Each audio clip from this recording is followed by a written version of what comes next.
បងប្អូនដឹងអត់ថា Facebook និង Chat Messenger យើងប្រើរាល់ថ្ងៃនេះវាអាចជួយសន្សំសំចៃថ្មយើងបានច្រើនមែនទែន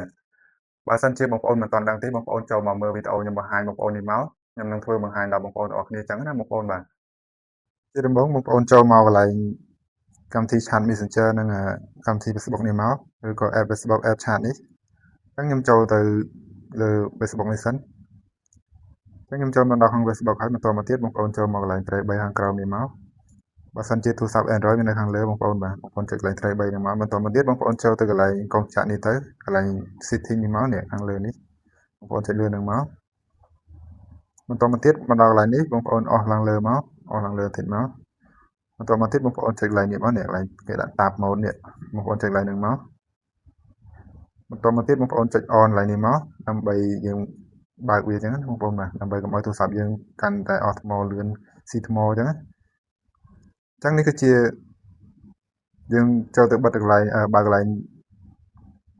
ឲ្យទូរស័ព្ទយើងសំចៃថ្មបានច្រើនជាងមុនអញ្ចឹងណាបងប្អូនបាទបន្តមកទៀតបងប្អូនចូលមកកន្លែង Chat Messenger នេះទៀតមកបន្តមកបងប្អូនចូលមកកន្លែង3ខាងក្រោមនេះមកបងប្អូនចូលមក3ហើយបងប្អូនចុចលើ setting នេះមកបន្តមកទៀតបងប្អូនចុចលើកន្លែង tab mode នេះដូចមិញមកនេះគឺដូចគ្នាដាក់អក្សរដូចគ្នាដូចក្នុង Facebook មិញអញ្ចឹងចុចលើ tab mode នឹងមកបន្តមកទៀតបងប្អូនចុចលើ on នេះមកនេះគឺជាអត្ថប្រយោជន៍ដែលបងប្អូនត្រូវតែបើកវាមកដើម្បីឲ្យទូរស័ព្ទយើងសន្សំសំចៃថ្មបានច្រើនជាងមុនអញ្ចឹងណាបងប្អូនបាទ